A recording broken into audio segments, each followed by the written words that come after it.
আসসালামু আলাইকুম বন্ধুরা, নিশ্চয়ই আপনারা সবাই ভালো আছেন। আমিও ভালো আছি আলহামদুলিল্লাহ। বন্ধুরা, আজকে আপনাদের দেখাবো আমার বাড়িতে যে সকল সবজি এবং ফুলের এবং ফলের গাছ আছে সেগুলির মধ্যে পোকা আক্রমণ করলে সেখানে আমি কি দিয়ে স্প্রে করি। এই সেই মেশিন, এটির মাধ্যমে আমি খুব সহজেই স্প্রে করে থাকি। এখন এটির মধ্যে আমি একটু জল নিয়ে নিয়েছি, প্রায় 1 লিটারের থেকে একটু বেশি জল নিয়েছি। আজকে আমি স্প্রে করব আমার বেগুন গাছ আছে কিছু, সেগুলির মধ্যে অনেক পোকা আক্রমণ করেছে, পাতাগুলি শুকিয়ে যাচ্ছে। তাই পয়জনের দোকান থেকে আমি এই পয়জনটি নিয়ে আসলাম। সবসময় চেষ্টা করবেন যত কম পয়জন ইউজ করে আপনার গাছকে আপনি বাঁচাতে পারেন।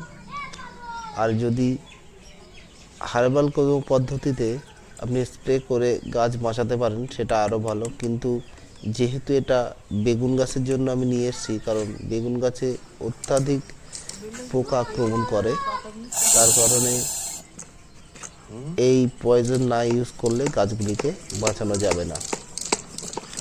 এখন এটির মধ্যে আমি একটু পাম্প করে নিচ্ছি, যাতে করে এর মধ্যে এয়ার প্রেশার তৈরি হয়ে যায় এবং এটা স্প্রে করতে আরম্ভ করতে পারি আমি। দেখুন কত সুন্দর একটা সিস্টেম। আমি 2 দিন আগে এই কপি গাছের মধ্যে স্প্রে করে দিয়েছি, আজকে একটু এই বেগুন গাছগুলির মধ্যে স্প্রে করতে হবে, কারণ অনেক পোকায় আক্রমণ করেছেন, পাতাগুলি কুকিয়ে দিচ্ছে দেখতে পাচ্ছেন। এর মধ্যে কিছু ঝাল গাছও আছে। এটির সাহায্যে স্প্রে করা খুবই সহজ এবং খুব সুন্দরভাবে আপনি স্প্রেগুলি করতে পারবেন। বাড়িতে যেসব ঘরোয়া চাষবাস আছে এবং আপনার যদি ছাদ বাগান থেকে থাকে তার মধ্যেও এটিকে ব্যবহার করতে পারবেন। খুব সুন্দর স্প্রে হয় এটির সাহায্যে। শুধু একটু জল পয়জন দিয়ে একটু পাম্প করে নিলেই হয়ে গেল, কোনো সমস্যা নেই।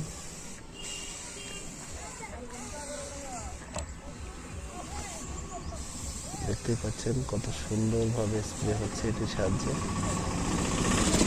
ব্যবহার করতেও খুব ভালো লাগে, একটা স্মার্ট ওয়ে স্প্রে করার।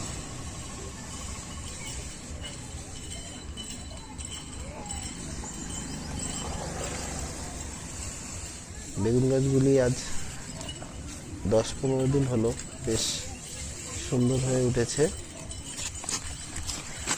কিন্তু অত্যাধিক পোকার আক্রমণ আমাকে স্প্রে করতেই হলো।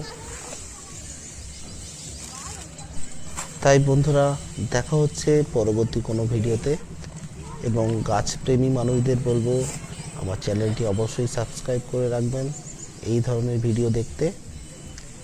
আর বাড়ির উঠানে কোনো রকম ফাঁকা জায়গা পড়ে থাকলে অবশ্যই সেটাকে ফেলে রাখবেন না, কোনো প্রকার গাছ লাগিয়ে দিয়ে সেটার পরিচর্যা করুন, তাহলে দেখবেন আপনার মন প্রাণ সবই সুস্থ থাকবে।